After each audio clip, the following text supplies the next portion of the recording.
नमस्कार, स्वागत है आप लोगों का। तो आज हम लोगों को मॉर्फोलॉजी ऑफ फ्लोरिंग प्लांट का पार्ट 2 कवर करना है। पिछले पार्ट में हम लोगों ने रूट को पढ़ा था। इस वाले पार्ट में हम लोग क्या कवर करना है, स्टेम। ठीक है, इस पर्टिकुलर पार्ट को हम लोग इस चैप्टर वाले पार्ट में देखेंगे। तो स्टार्ट करते हैं हम लोग स्टेम को। तो आपने करना क्या है, एनसीईआरटी की रीडिंग, वीडियो लेक्चर और पीवाईक्यू। ठीक है, तो चलिए स्टार्ट करते हैं हम लोग सबसे पहले स्टेम को। स्टेम, ठीक है। तो ये स्टेम होता क्या है, एनसीईआरटी लिखती है कि stem is the ascending part of the axis. ठीक है, क्या बोलते हैं NCERT, stem stem is the ascending part of axis, ascending part of axis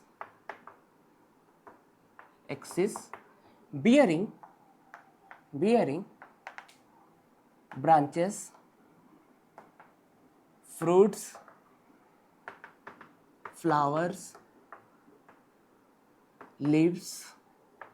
ठीक है, तो फ्लावर लीव्स को ये बियर करता है और ये ascending part of the axis होता है। अच्छा, ये निकलता है कहाँ से है, तो ये जो जर्मिनेटिंग एम्ब्रियो रहता है, एम्ब्रियो के प्लूम्यूल में से निकलता है। कहाँ से निकलता है, प्लूम्यूल में से। रूट कहाँ से निकलता था, रेडिकल में से, और ये प्लूम्यूल में निकलता है। ठीक है, उसके बाद अगर और आगे बात करें तो स्टेम जो है वो एक स्ट्रक्चर बियर करता है, इसे हम लोग बोलते हैं नोड। क्या बोलते हैं, नोड। अच्छा, ये नोड क्या होती है, जहां से लीफ निकलता है उस पर्टिकुलर पॉइंट को बोलते हैं नोड। ठीक है, region from where leaf arises, उसे बोलते हैं नोड। नोड क्या होता है, वो पॉइंट या रीजन जहां से लीफ अराइज करता है। एक और पॉइंट होता है इंटरनोड। तो दो नोड की बीच की दूरी को बोलते हैं इंटरनोड। इंटरनोड क्या हुआ, इंटरनोड हुआ डिस्टेंस बिटवीन टू नोड्स। ठीक है, तो पहले समझो नोड क्या हुआ, वो रीजन जहां से लीफ स्टार्ट हुआ उसे कहते हैं नोड। इंटरनोड, दो नोड की बीच की दूरी को हम लोग क्या बोलते हैं, इंटरनोड। ठीक है, साथ में स्टेम और क्या बियर करता है, स्टेम बियर करता है बर्ड्स जो एक्सिलरी भी हो सकते हैं और टर्मिनल भी हो सकते हैं। क्या क्या हो सकते हैं, एक्सिलरी भी हो सकते हैं और टर्मिनल। क्योंकि बहुत ज्यादा इंपॉर्टेंट पार्ट नहीं है इसलिए इसको थोड़ा तेज कराऊंगा। मॉडिफिकेशन ऑफ स्टेम में ढेर सारे एग्जांपल है, इसलिए उसको हम लोग ध्यान से पढ़ेंगे। ठीक है, तो इसमें 3 ही 4 point, stem is the ascending part of the axis, जो फ्रूट्स, फ्लावर, लीव्स को बियर किए। उसके बाद ये प्लूम्यूल में से निकला, एम्ब्रियो के, जर्मिनेटिंग एम्ब्रियो के प्लूम्यूल में से स्टेम निकलता है, रेडिकल में से रूट निकलता है। उसके बाद स्टेम बियर करता है नोड। नोड वो रीजन होता है जहां से ब्रांचे, जहां से लीफ से राइज होते हैं, उसे बोलते हैं नोड। दो नोड की बीच की दूरी को हम लोग क्या बोल देते हैं, इंटरनोड। स्टेम आल्सो बियर क्या बियर करता है, वो बर्ड्स जो होते हैं वो एक्सिलरी भी हो सकते हैं और टर्मिनल भी हो सकते हैं। ठीक है, तो ये हुआ स्टेम के बारे में जो जरूरी इंपॉर्टेंट बातें थी वो सब। ठीक है, जिसमें आपको याद रखना पड़ेगा प्लूम्यूल क्या होता है, नोड क्या होता है, इंटरनोड क्या होता है और बर्ड्स क्या होता है, और इसकी पोजीशन, एक्सिलरी और टर्मिनल पोजीशन। ठीक है, अच्छा, अब जो इसमें इंपॉर्टेंट बात है वो है मॉडिफिकेशन ऑफ स्टेम। लेकिन नई वाली एनसीईआरटी में उसको काट दिया गया है, लेकिन नीट के लिए वो वाला टॉपिक जो है वो इंपॉर्टेंट है, तो हम लोग उसको समझना पड़ेगा। ठीक है, तो स्टार्ट करते हैं हम लोग। अच्छा, एक पॉइंट हम लोग के स्टेम में और पढ़ना है। एक लाइन लिखती है एनसीईआरटी कि when stem is young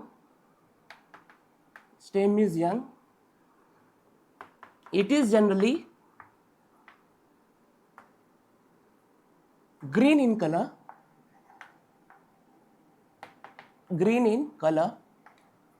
after some time it become wooden or dark brown in color, मतलब कि जब स्टेम यंग होता है तो वो स्टेम का कलर भी ग्रीन होता है। क्यों, इसलिए ग्रीन होता है क्योंकि उसमें जो पत्ते होते हैं बहुत ही कम होते हैं, वो इतने कैपेबल नहीं हो पाते हैं कि फोटोसिंथेसिस केवल पत्ते करा सके। इसलिए फोटोसिंथेसिस को अच्छे से कैरी आउट करने के लिए स्टेम भी ग्रीन कलर का होता है। फिर उसके बाद जब लीव्स बड़े हो जाते हैं, मैच्योर हो जाते हैं, तो फिर उसको डार्क ब्राउन और वुडन कलर में हो जाता है, क्योंकि फिर उसको फोटोसिंथेसिस करने की जरूरत नहीं है। किसको? स्टेम को। ठीक है, ये पॉइंट भी एनसीईआरटी में था तो सोचा बता दूं। ठीक है, अच्छा चलो, ये वाला टॉपिक इंपॉर्टेंट है जो है modification of stem. Modification of stem, यहां से एग्जाम्पल का सिलसिला चालू हो रहा है। अच्छे खासे एग्जाम्पल मिलेंगे, उसी को हमें याद करना पड़ेगा बार बार। ठीक है, तो सबसे पहले अगर मॉडिफिकेशन ऑफ स्टेम देखें तो किस लिए होता है? स्टोरेज के लिए होगा, दूसरा सपोर्ट के लिए होगा, तीसरा प्रोटेक्शन के लिए होगा, चौथा फोटोसिंथेसिस के लिए होगा, फोटोसिंथेसिस के लिए होगा, पांचवा वेजिटेटिव प्रोपागेशन इसके लिए होता है। ठीक है, तो इसमें इंपॉर्टेंट क्या है? सबका एग्जाम्पल समझना। इसमें सारे एग्जाम्पल है, उसको हम लोग डिस्कस कर लेंगे, तो इसका मॉडिफिकेशन वाला पार्ट हमारा हो जाएगा। ठीक है, तो सबसे पहले हम लोग स्टार्ट करते हैं स्टोरेज वाले पार्ट से। लिख लिया ये, तो सबसे पहले स्टार्ट करें हम लोग स्टोरेज से। तो बोलता है कि अंडरग्राउंड स्टेम ऑफ किसका? तो पोटैटो, जिंजर, टर्मरिक, जमीनकंद, कोलोकेसिया स्टोर्स फूड। फिर समझो, किसका किसका? पोटैटो, जिंजर, टर्मरिक, जमीनकंद, कोलोकेसिया, ये फूड को स्टोर करते हैं। ठीक है, पोटैटो, जिंजर, टर्मरिक, जमीनकंद, कोलोकेसिया, एग्जाम्पल याद रखना। ठीक है, अच्छा, अगर आपने पिछला लेक्चर देखा होगा तो उसमें मैंने आपको बताया था जो स्वीट पोटैटो होता है, स्वीट पोटैटो ए भी फूड का स्टोरेज करता था, और जो पोटैटो है, इस लेक्चर बताया, जो पोटैटो है ए भी फूड का स्टोरेज कर रहा है, ये भी फूड का स्टोरेज कर रहा था, और ये भी फूड का स्टोरेज कर रहा है। बट ये किसका मॉडिफिकेशन था बताओ? तो ये वाला जो था स्वीट पोटैटो, ये तो रूट का मॉडिफिकेशन था। किसका मॉडिफिकेशन था? रूट का मॉडिफिकेशन था। और पोटैटो किसका मॉडिफिकेशन है? स्टेम मॉडिफिकेशन है। ठीक है, और दोनों काम क्या था? Food storage. आई समझ में बात? कि दोनों फूड स्टोरेज कर रहे हैं, लेकिन पोटैटो स्टेम मॉडिफिकेशन है और स्वीट पोटैटो रूट मॉडिफिकेशन है। समझ में आया? तो फूड स्टोरेज में एग्जांपल आपको याद करना है। हो गया? चलो, एग्जांपल से ही सारा खेल है, आगे हम लोग समझते हैं। स्टोरेज के बाद लिख लो अच्छे से, सपोर्ट और प्रोटेक्शन। तो देखो, सपोर्ट और प्रोटेक्शन में एक्सिलरी बर्ड का बड़ा इंपॉर्टेंट रोल है। किसका? एक्सिलरी बर्ड का।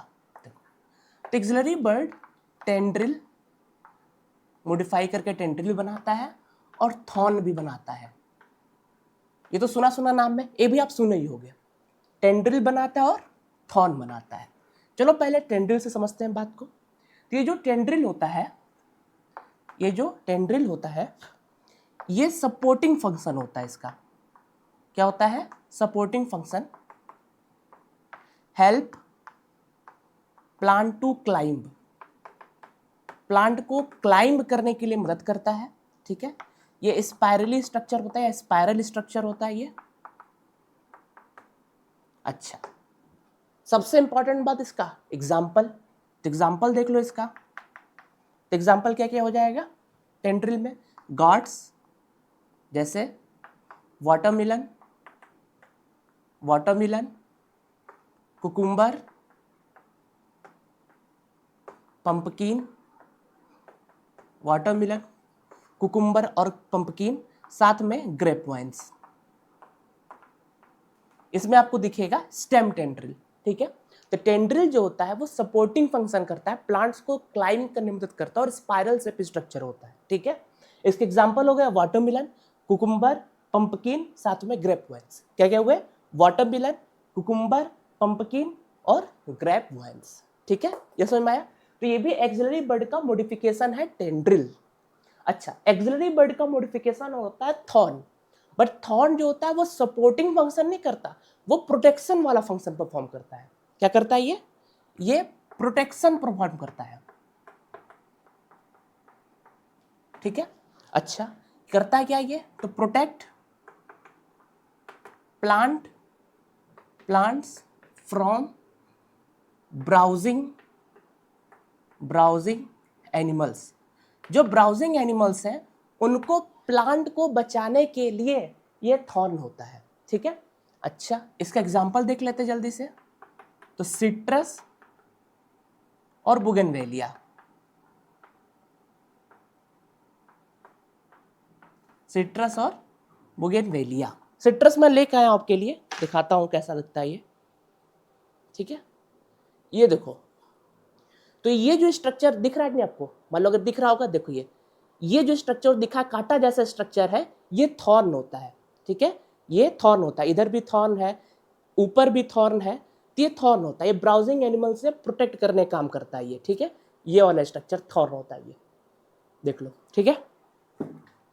तो थॉर्न ये हो गया प्रोटेक्शन, प्लांट को ब्राउजिंग एनिमल से प्रोटेक्ट करने का काम होता है। सिट्रस और बुगेनवेलिया से एग्जांपल हो गया, ठीक है। बुगेनवेलिया में भी ऐसा आपको दिखेगा, फ्लावर दिखेगा, उसके बगल बगल में स्पाइनी लाइक स्ट्रक्चर ऐसे होता है। अगर ये स्टेम वाला स्ट्रक्चर हो गया तो इसी में जो है इस टाइप में आपको दिखेगा ऐसे, ये थॉर्न होता है सारा, ठीक है, कांटेदार स्ट्रक्चर होता है वो। तो एक्सिलरी बर्ड का मॉडिफिकेशन टेंड्रिल भी होता है और थॉर्न भी होता है। थॉर्न जो होता है वो प्रोटेक्शन प्रोवाइड करता है और ये जो होता है वो सपोर्टिंग फंक्शन देता है। कौन? स्टेम टेंड्रिल, ठीक है। हम लोगों ने क्या क्या पढ़ लिया? स्टोरेज पढ़ लिया, स्टोरेज बाद सपोर्ट पढ़ लिया, प्रोटेक्शन पढ़ लिया। सपोर्ट के एग्जांपल वाटरमेलन, कुकुम्बर, पंपकिन और ग्रेप वाइन्स, और इसमें सिट्रस और बुगेनवेलिया, ठीक है। उसके बाद आता है फोटोसिंथेसिस, लिख लिया? चलो देखो, सारा खेल एग्जाम्पल के, मैं बार बार बोल रहा, एग्जाम्पल बहुत इंपॉर्टेंट है सब चीजों में, ठीक है। अगला आता है फोटो, और नई एनसीईआरटी में सब चीज लिखी नहीं है। फोटोसिंथेसिस, उसमें एक स्ट्रक्चर होता है फ्लैटेंड ओपोन्सिया और सिलेंड्रिकल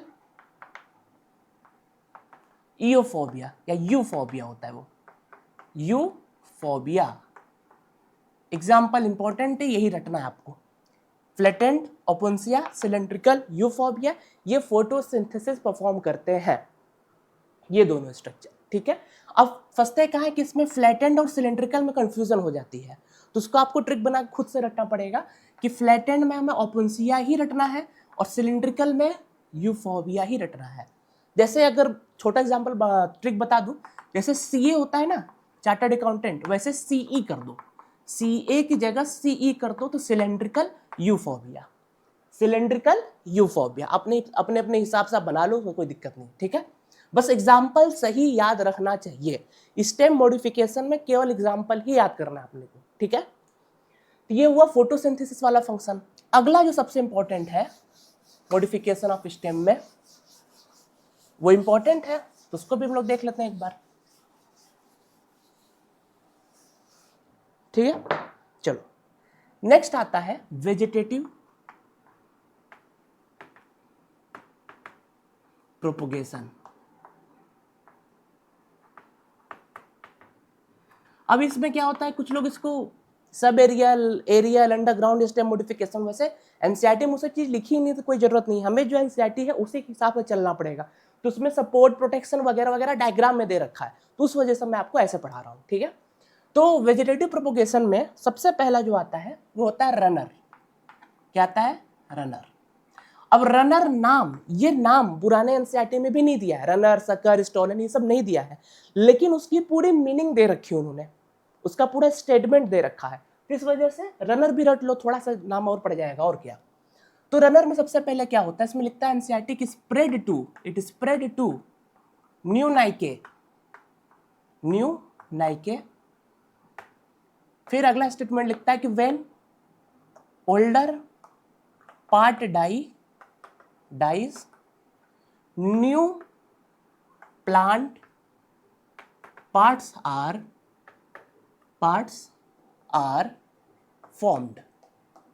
लिखने की स्पीड आपको भी तेज करनी पड़ेगी, ठीक है, लिखना तेज है हम लोग को, समझना धीरे है बस। तो जब ओल्डर पार्ट मर जाते हैं, नए प्लांट पार्ट बन जाते हैं रनर वाले पार्ट में, और it spread to new niches. इसका मतलब क्या होता है कि जो स्टेम का पोर्शन होता है वो हॉरिजेंटली ट्रेवल करता है, फिर नए प्लांट का फॉर्मेशन कर देता है, कुछ इस प्रकार से। ये इमेजिनरी डायग्राम है, बस समझाने के लिए है। जैसे ये प्लांट पार्ट हो गया हमारा, लीफ हो गया है, प्लांट पार्ट दिखाने तरीका बस ये जो नीचे वाला ब्रांचिंग होता है वो बस हॉरिजेंटली ट्रेवल करेगा, उसके बाद फिर यहाँ से नए प्लांट का फॉर्मेशन कर देता है, ठीक है। कुल मिला के कहना बस ये कि हॉरिजेंटल ट्रेवल करना है इसको रनर वाले पोर्शन में। इससे भी ज्यादा इंपॉर्टेंट क्या है, इनके एग्जाम्पल होता है ग्रासेस, स्ट्रॉबेरी,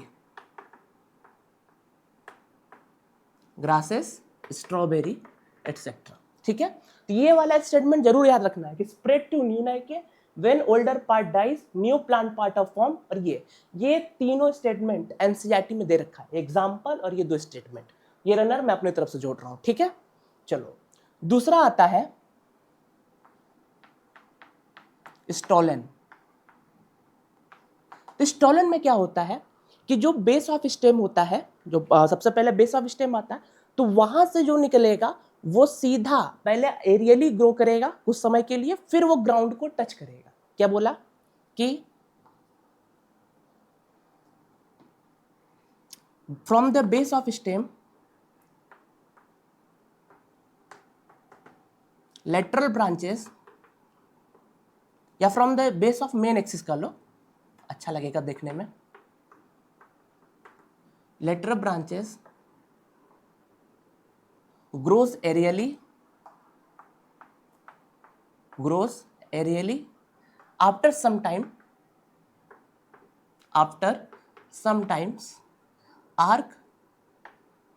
arc है ये arc downwards to touch the ground। क्या सबसे पहले बेस ऑफ मेन एक्सिस है, उससे जो बेस से एक ब्रांचिंग जो निकलेगी, लेटरल ब्रांचिंग निकलेगी, वो सबसे पहले एरियली ग्रो करेगी कुछ समय के लिए, फिर वो नीचे की तरफ आ जाएगी स्टेम ग्राउंड को टच करते हुए। क्या बोला, देखो डायग्राम समझोगे तो ज्यादा अच्छा रहेगा। सबसे पहले क्या है, ये हमारा पहले मेन प्लांट मान लीजिए, एक इमेजिनरी डायग्राम है आपको समझाने के लिए केवल, ठीक है। तो यहां मान लीजिए बेस ऑफ स्टेम से ये पहले लेटरल ब्रांचेस ग्रो करेगा ऐसे, ठीक है, इसको ऊपर कर दो, ठीक है। ये जो लेटरल ब्रांचेस है ये पहले एरियल ग्रो करेगा, फिर उसके बाद ये ग्राउंड को टच करेगा। एरियली ग्रो किया, ग्राउंड को टच किया, उसके बाद नोड बनाएगा, नोड बनाने के बाद नए प्लांट का फॉर्मेशन कर देता है यहाँ पे, ठीक है, नए प्लांट का फॉर्मेशन कर देता है। ये होता है स्टॉलन के अंदर, ठीक है। सबसे इंपॉर्टेंट पार्ट होता है इसका एग्जाम्पल। तो इसका एग्जाम्पल क्या हो जाएगा स्टॉलन के अंदर, mint and jasmine, mint comma jasmine, ठीक है। जो एनसीईआरटी के अंदर, एनसीईआरटी क्या लिखती है कि from the base of main axis lateral branch जो होते हैं वो grows aerially, after sometimes it arch downward to touch the ground, ठीक है। तो इसी प्रकार से कुछ इसका खेल होता है। रनर हो गया, ठीक है। तो रनर हम लोगों ने क्या बताया कि रनर में सिंपल ये था कि जैसे यहां से प्लांट था, ये हॉरिजेंटल ग्रो करेगा, हॉरिजेंटल ग्रो करने के बाद फिर वहां से नए प्लांट का फॉर्मेशन कर देता था। और स्टोलन में क्या बताया कि यहां से ये base of stem main axis से ये ऊपर की तरफ जाएगा, फिर नीचे टच करेगा, टच करने के बाद यहीं से फिर नए प्लांट का फॉर्मेशन कर देता था, ठीक है। ये स्टोलन, इसका एग्जांपल ग्रासेस स्ट्रॉबेरी, इसका मिंट जैस्मिन, सबसे इंपॉर्टेंट एग्जांपल है। स्टेटमेंट के साथ एग्जाम्पल पूछ सकता है, जैसे स्टेटमेंट दे दिया फिर एग्जाम्पल दे दिया, क्योंकि यही एनसीईआरटी के अंदर दिया हुआ है, ठीक है। उसके बाद आता है तीसरा, वो है सकर। क्या है? सकर। अच्छा, अब इस सकर में क्या होता है, इस वाले पार्ट में, जैसे इसमें था ना कि इसमें बेस और मेन एक्सिस जो था वो अंडरग्राउंड पोर्शन पे नहीं था, वो ग्राउंडेड ही था। यहाँ पे जो मेन एक्सिस आएगा वो अंडरग्राउंड पोर्शन पे आएगा, तो अंडरग्राउंड पोर्शन में से फिर ब्रांचिंग निकलेगी, कुछ समय वो हॉरिजेंटली सॉइल में रहेगी, फिर वो ऑब्लिकली जो है ऊपर जाएगी। क्या बोला? Lateral branches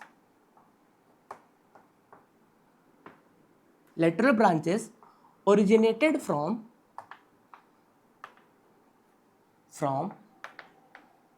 underground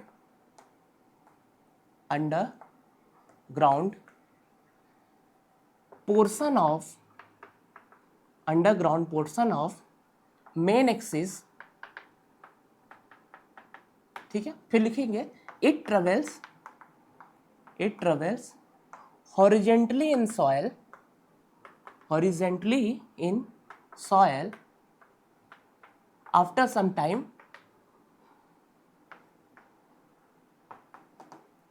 it grows obliquely upward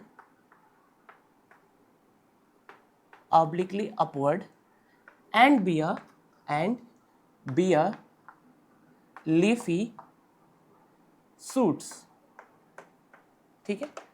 क्या बोला इसमें कि इसमें लेटरल ब्रांचेस जो, देखो बड़ा माइनर डिफरेंस है दोनों के बीच में।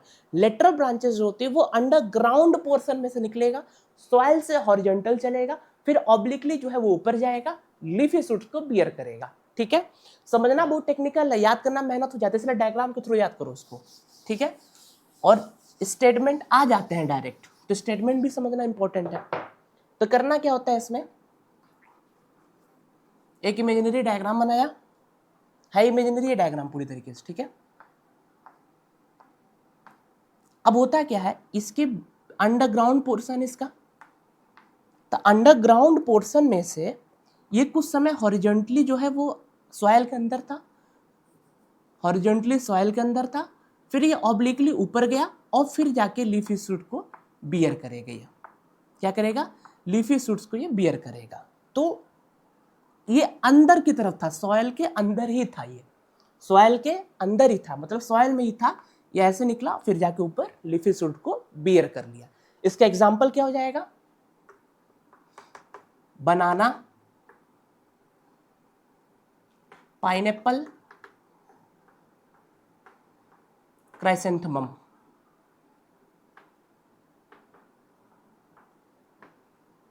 अब एग्जाम में कैसे पूछता है, ये स्टेटमेंट दे देगा और इसमें से ऑप्शन बनाना दे देगा, या फिर आपको रनर के एग्जांपल दे देगा, जैसे ग्रासेस स्ट्रॉबेरी। अब स्टेटमेंट ये है और ग्रासेस एग्जांपल दे दिया तो फिर गलत हो गया एमसीक्यू, उसी हिसाब से आंसर आता है, ठीक है। तो आपके लिए सबसे इंपॉर्टेंट क्या है, बार बार मैं बता रहा हूं, जो ये स्टेटमेंट समझना और ये एग्जाम्पल समझना। अगर ये सकर भूल भी जाएंगे तो कोई दिक्कत नहीं है, बट ये स्टेटमेंट नहीं भूलना और ये एग्जाम्पल नहीं भूलना है, ये ज्यादा इंपॉर्टेंट है। स्टेटमेंट को याद करने के लिए मैं बता रहा हूं, ठीक है।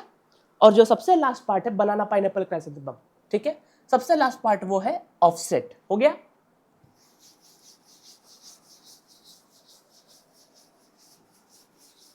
सबसे लास्ट पार्ट क्या होगा? Fourth, offset. ऑफसेट में क्या होता है, इंटरनोड की दूरी कम हो जाती है। अब इंटरनोड क्या हुआ? नोड के बीच की दूरी, तो इंटरनोड की दूरी कम हो गई। अब नोड क्या हुआ? जहां से लीफ होगी, तो जो नोड्स होगा वो रोजेट ऑफ लीफ और ट्रफ्ट ऑफ रूट को बियर करेगा। रोजेट मतलब क्या? तो गुच्छे जैसा लीफ, ठीक है। तो क्या होता है कि internode distance get reduced and nodes bear rosette of leaves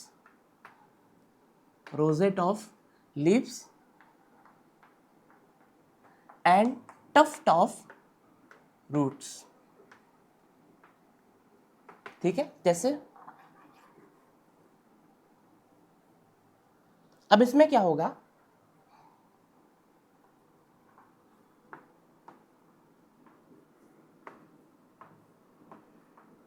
अब देखो इंटर नोड के बीच की नोड है, मान लीजिए जहां से ब्रांचिंग हुई थी, इंटर नोड की दूरी कम हो गई, रोजेट ऑफ लिफ्ट और टफ्ट ऑफ रूट को बियर कर लिया गया। ठीक है, इसका एग्जाम्पल क्या हो जाएगा, पिस्टिया और इकॉर्निया, पिस्टिया और इकॉर्निया, ये इसके एग्जाम्पल है। स्टेटमेंट इंपॉर्टेंट है कि इंटर नोड की दूरी कम हो जानी है और जो नोड्स होगा वो रोजेट ऑफ लीव्स और टफ्ट ऑफ फ्रूट को बियर करेगा। ठीक है, तो स्टेम वाले पार्ट में हम लोग को इतना ही पढ़ना था। तो एक बार हम लोग इसका समरी देख लेते हैं। देख लिया, एग्जाम्पल देख लेना, बार बार बोल रहा हूं जो। तो हम लोगों ने पढ़ा क्या अभी तक स्टेम के बारे में कि असेंडिंग पार्ट ऑफ एक्सिस है, वो इंपॉर्टेंट नहीं है, वो तो पता ही सबको क्या होता है। बर्ड्स बियर करता है, नोट्स इंटर नोट बियर करता है, छोटे छोटे टर्म है, वो दिक्कत नहीं देता। मॉडिफिकेशन वाले पार्ट में एग्जाम्पल ही दिक्कत देता है। तो मैं यहाँ पे एक समरी वाले पोर्शन में सारा एग्जाम्पल एक बार लिखवा देता हूँ आपको। ठीक है, तो चलो जल्दी से देख लो इसको। समरी में है,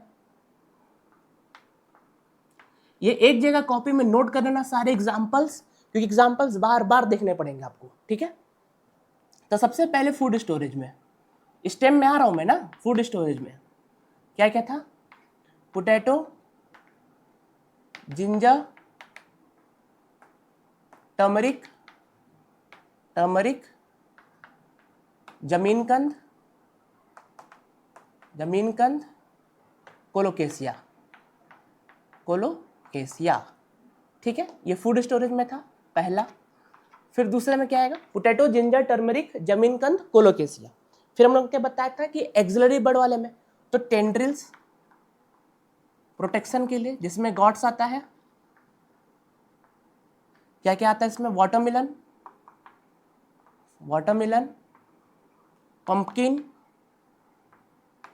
pumpkin, cucumber, watermelon, pumpkin, cucumber, साथ में ग्रेप वाइन्स। ठीक है, तीसरा टेंड्रिल्स के बाद उधर क्या था, एक्सिलरी बर्ड मॉडिफिकेशन में थॉर्न था,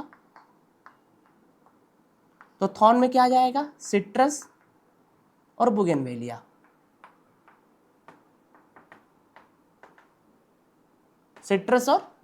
फिर देख लो, फूड स्टोरेज में पोटैटो, जिंजर, टर्मरिक, जमीनकंद, कोलोकेसिया, टेंड्रिल्स में गॉड्स और ग्रेप वाइन्स थे, थॉर्न में सिट्रस और बुगेनवेलिया। ये दोनों एक्सिलरी बर्ड के मॉडिफिकेशन भी थे, बताया था आपको। ठीक है, उसके बाद लिख लिया इधर। अब इधर आते हैं, अभी तक हम लोग कहां पहुंचे, थॉर्न तक। फोर्थ हमने बताया था फोटोसिंथेसिस, जिसमें क्या था, ओपोन्सिया और यूफोबिया।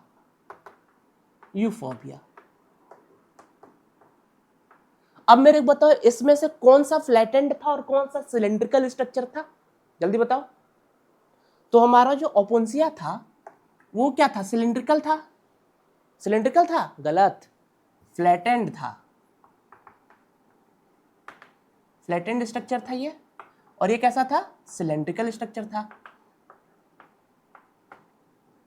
ठीक है, जरूर याद रखना, फ्लैटेंड कौन सा, सिलेंड्रिकल। ठीक है यार, ये डबल टी है, कोई नहीं। ठीक, उसके बाद पांचवा सबसे इंपॉर्टेंट, वेजिटेटिव प्रोपोगेशन।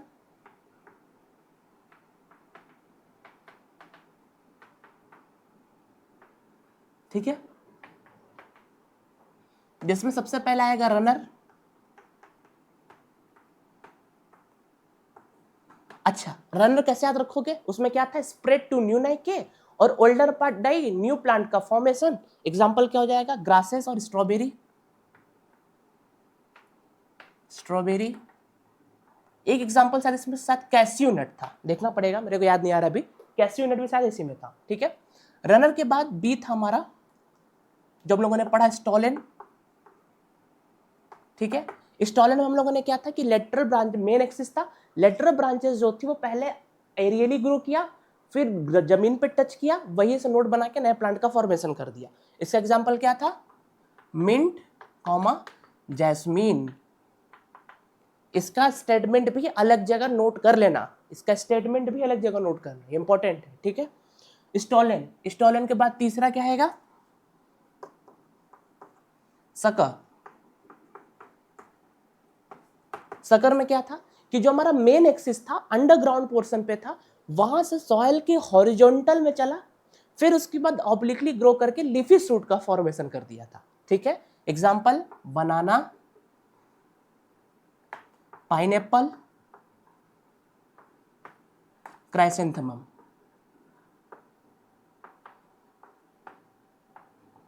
बनाना, पाइनएप्पल, क्राइसेंथेमम। और सबसे लास्ट में हमारा जो आएगा वो है डी, ऑफसेट, ठीक है। ऑफसेट तो कलर ही खत्म है, चलो ये कलर बन गया।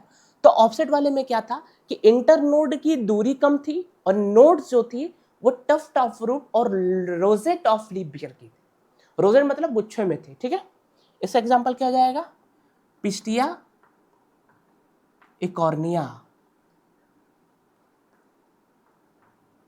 ये हो गया आपका सारा एग्जांपल। देख लो, जितना भी हमारा मॉडिफिकेशन ऑफ स्टेम था उसका सारा एग्जांपल हम लोगों ने एक जगह देख लिया। यही आपको याद करके जाना है और वेजिटेटिव प्रोपोगेशन में स्टेटमेंट के साथ रट के जाना पड़ेगा, तब आपका ये स्टेम मॉडिफिकेशन खत्म हो जाएगा, ठीक है। जल्दी नोट करिए इसको। तो आज के लिए इतना ही था, इसको अच्छे से याद करेंगे और अगले लेक्चर में हम लोग लीफ के बारे में समझेंगे, ठीक है। Thank you.